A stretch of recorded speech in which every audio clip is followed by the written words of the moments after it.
Hello friends. तो आज इस वीडियो में हम डिस्कस करने वाले हैं लार्सन एंड टुब्रो को। ये एक लार्ज कैप सेक्टर की कंपनी है और इंजीनियरिंग एंड कंस्ट्रक्शन सेक्टर को बिलोंग करती है। हाल ही के इकोनॉमिक डाउनटर्न और मार्केट सिनेरियो की वजह से इस सेक्टर में थोड़ा स्ट्रेस देखा जा रहा है और वही स्ट्रेस इस कंपनी में भी देखा जा रहा है, जिस वजह से इसके वैल्यूएशंस में थोड़ा सा डिप नज़र आ रहा है। तो फ्रेंड्स, जो हमारे एग्जिस्टिंग इन्वेस्टर्स हैं और जो इन्वेस्टर्स इसमें एक नए पोजीशंस बनाना चाहते हैं, उनके लिए क्या करना सही रहेगा और लॉन्ग टर्म में ये कंपनी हमको मुनाफा देगी या लॉस करा के जाएगी, इन सब कुछ बातों में आज के इस वीडियो में हम डिस्कस करेंगे। तो फ्रेंड्स, जो हमारे नए व्यूवर्स हैं और जिन्होंने अभी तक हमारा चैनल सब्सक्राइब नहीं किया है, वो एक बार चैनल को सब्सक्राइब कर ले, बेल आइकन को दबाएं, वीडियो पसंद आए तो लाइक करें और अपने फ्रेंड्स एंड रिलेटिव्स के साथ भी शेयर करें। तो friends, without wasting any time, let's begin. तो फ्रेंड्स, जैसा कि हम देख सकते हैं, इस कंपनी का मार्केट कैप 1,28,596 करोड़ का है, जो कि एक लार्ज कैप सेक्टर की कंपनी है। इसका करंट प्राइस 915.90 का है। 52 वीक हाई जो इसने बनाया था वो था 1554.05 का, और इनका जो 52 वीक लो था वो था 661 का, जहां से इसने एक अप ट्रेंड दिखाते हुए 915.90 तक की कंपनी आई है, जो अभी भी अपने 52 वीक हाई से काफ़ी लो है। इनका अगर हम बुक वैल्यू देखें तो वो निकल के आता है 475.22 का। इनका जो पीई है वो है 15.50 का। डिविडेंड यील्ड ठीक ठाक है 1.97 का, बहुत ज़्यादा अच्छा भी नहीं है लेकिन बुरा भी नहीं है। अगर हम आर की बात करें तो यह है 12.64 का और आर है इनका 14.58 का। आर भी ठीक ठाक है, आर भी ठीक ठाक है। अगर हम सेल्स ग्रोथ देखें पिछले 3 सालों का तो निकल के आता है 9.99 का। इनका फेस वैल्यू है 2 का। तो फ्रेंड्स, अगर हम इसके क्वार्टरली रिजल्ट्स में नज़र डालें तो ऑपरेटिंग प्रॉफिट में सितंबर क्वार्टर में 2019 के 6045 का फिगर दिखाया है और दिसंबर क्वार्टर में 6122 का हल्की सी बढ़ोतरी नज़र आई है, और मार्च क्वार्टर 2020 में 7057 का, और जून क्वार्टर में थोड़ा सा इसमें गिरावट नज़र आ रही है 3724 का। अगर हम नेट प्रॉफिट की ओर देखें तो यही फिगर्स नज़र आते हैं आपके सितंबर क्वार्टर 2019 में 2527 के, जो कि घट के दिसंबर क्वार्टर में हो जाते हैं 2352 के। 2020 के फर्स्ट क्वार्टर मार्च क्वार्टर में जाके हो जाते हैं 3197 के, और जून क्वार्टर में इसमें भारी गिरावट नज़र आ रही है 303 की, जो कि अंडरस्टैंडेबल है because of the market conditions.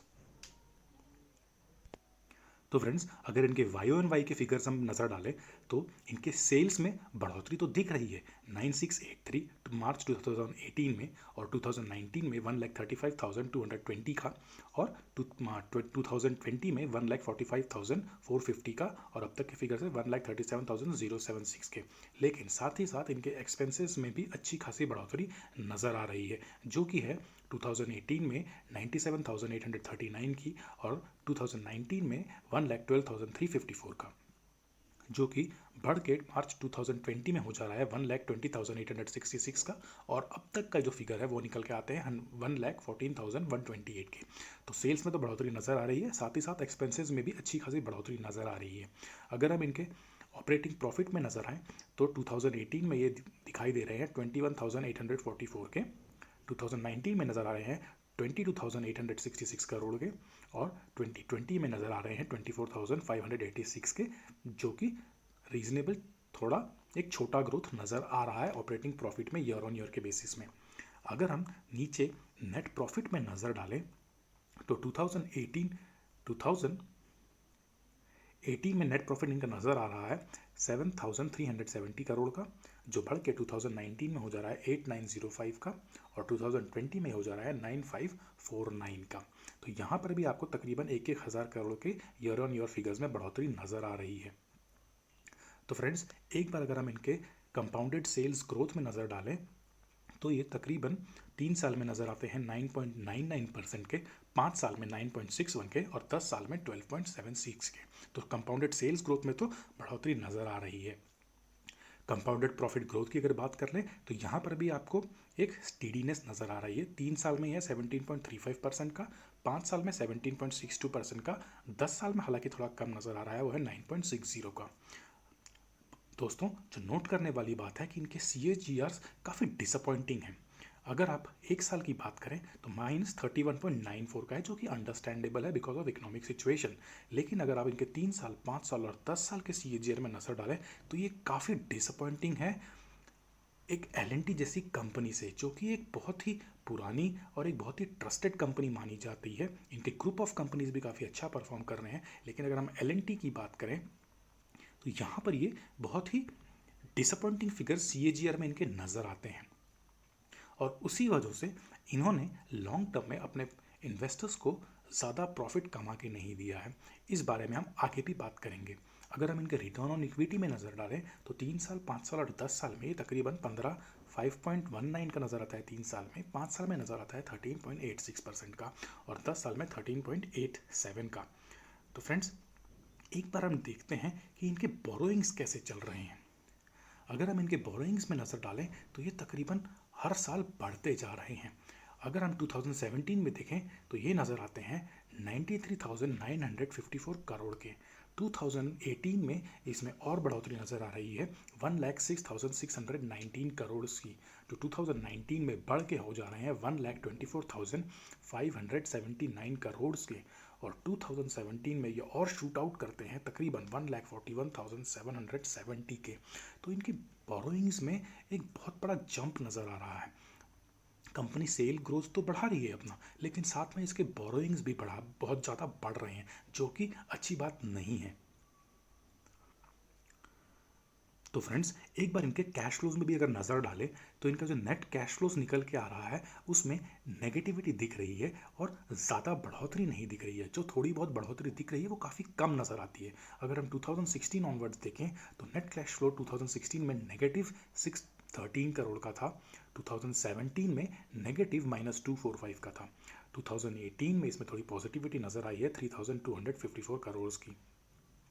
अगर आप 2019 में देखें तो यहाँ पर फिर से एक बार नेगेटिव नज़र आ रहा है -338 का, और 2020 में इनका जो नेट कैश फ्लोज नज़र आ रहे हैं वो है 4658 का। तो फ्रेंड्स, ओवरऑल इस कंपनी में आपको नेट कैश फ्लोज की थोड़ी कमी नज़र आ रही है। Being such a big company, इनके कैश फ्लोज में थोड़ा कमी नज़र आ रहे हैं, और जो फिगर्स नज़र आ रहे हैं वो इतने एनकरेजिंग नज़र नहीं आ रहे हैं। अगर हम इनके ROC में नज़र डालें तो 2016 में ये 11% के थे, 2017 में ये 11% के थे, 2018 में 14, 2019 में 13 और 2020 में 13।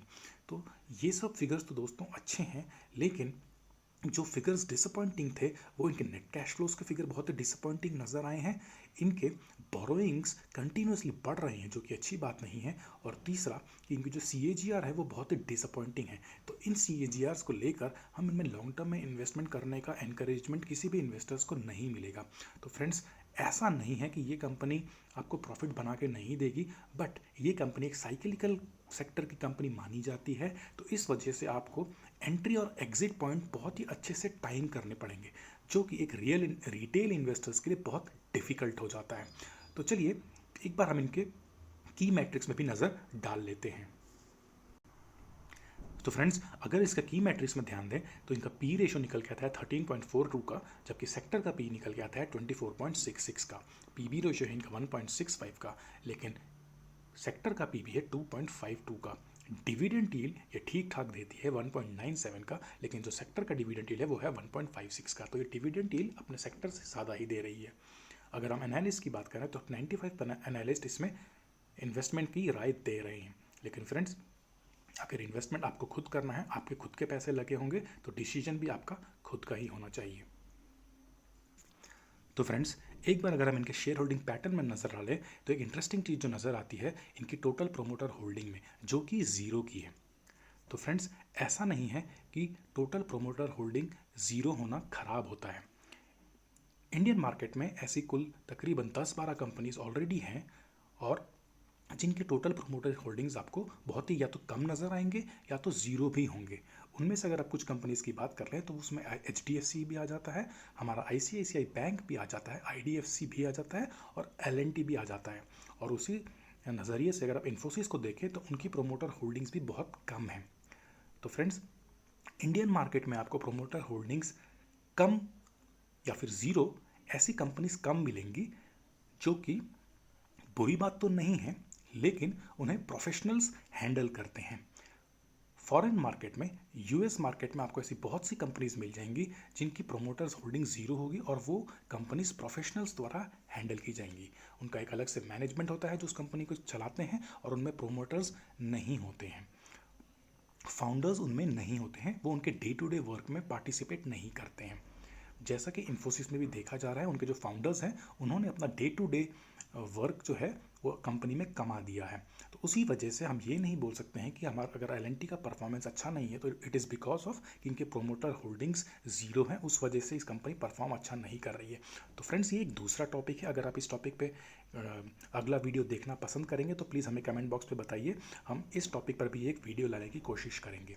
तो फ्रेंड्स, फिलहाल हम इनके शेयर होल्डिंग पैटर्न को देख लेते हैं। तो जैसा कि हमने देखा, इनकी टोटल प्रोमोटर होल्डिंग तो जीरो है। अगर हम इनके म्यूचुअल फंड के होल्डिंग्स के बारे में देखें तो म्यूचुअल फंड होल्डिंग्स में भी इसमें कुछ ज़्यादा वोलेटिलिटी नज़र नहीं आ रही है, हल्की हल्की उतार चढ़ाव नज़र आ रहे हैं। दिसंबर 2019 में देखें तो 19.37 था, उसके पिछले क्वार्टर में 18.40 और जून क्वार्टर में 17.43 और मार्च क्वार्टर में 16.59। तो ये 2019 में पर क्वार्टर ये ऊपर की तरफ ही गया है। मार्च क्वार्टर में 2020 में ये पिछले क्वार्टर से कम कर 19.18 हुआ है और जून क्वार्टर में और थोड़ी गिरावट दिखी है 17.14 की। लेकिन अगर हम ओवरऑल देखें तो ये जो डिक्रीज़ है ये नेग्लिजिबल है और इसको मोर और लेस हम कांस्टेंट ही मान सकते हैं। अगर हम डोमेस्टिक होल्डिंग्स देखें तो यहाँ पर आपको एक कांस्टेंट नज़र आ रहा है, स्टेबिलिटी नज़र आ रही है। लेकिन अगर हम फॉरेन इंस्टीट्यूशनल होल्डिंग्स देखें तो यहाँ पर भी आपको हल्की फुल्की गिरावट तो नज़र आती है, लेकिन मोर और लेस हम इसको भी कांस्टेंट ही मान सकते हैं। तो इसमें एक बड़ा हमको होल्डिंग्स दिखता है वो हमको अदर्स का, जिसमें रिटेल इन्वेस्टर्स और बाकी लोग आ जाते हैं। तो यहाँ पर आपको एक अच्छा खासा इन्वेस्टमेंट नज़र आ रहा है अदर पार्टीज़ के द्वारा, जो कि तकरीबन 40 से 45% के 45% तक जा रहा है। तो फ्रेंड्स, ये तो बात हो गई हम इनकी शेयर होल्डिंग पैटर्न की। तो फ्रेंड्स, एक बार अगर हम इसके चार्ट्स में नज़र डालें तो इनका आज का दिन का ओपन था 918 का और एल ने जो हाई बनाया था वो 930 का था और जो इनका दिन का लो था वो 916 का था और यहाँ पर जो एक अप ट्रेंड दिख रहा है वो दिख रहा है 0.99% का।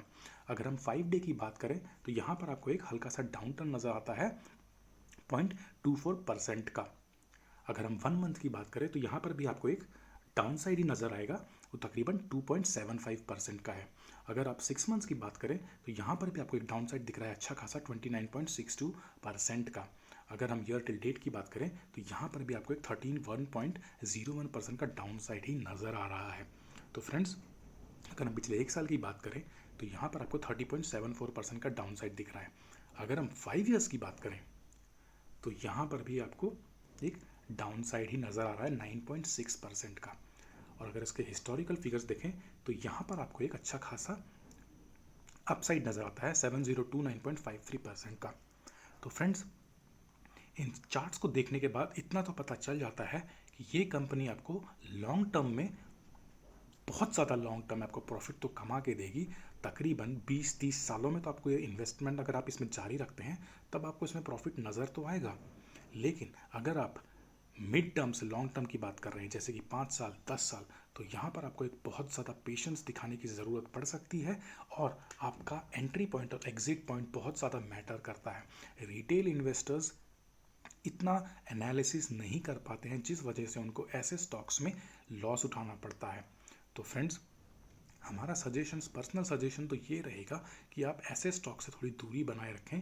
हालांकि ये कंपनीज बुरी नहीं होती हैं, लेकिन बिकॉज इनके जो नेचर है इस कंपनी का, उस नेचर की वजह से ये कंपनीज में एंट्री और एग्जिट पॉइंट बहुत ज़्यादा इंपॉर्टेंट हो जाता है और आपके लॉस और प्रॉफिट का बहुत ज़्यादा ये फैक्टर बन जाता है।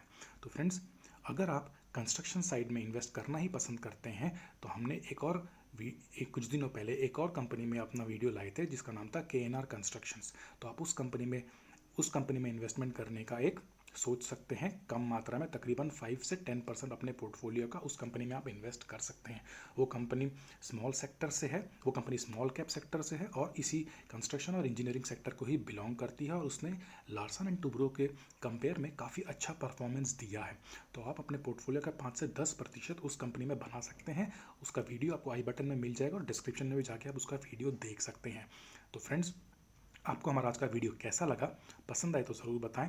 अगला वीडियो आप कौन से टॉपिक या कौन से स्टॉक पे देखना पसंद करेंगे, उस बारे में भी हमको ज़रूर बताएं। तो आज के लिए इतना ही।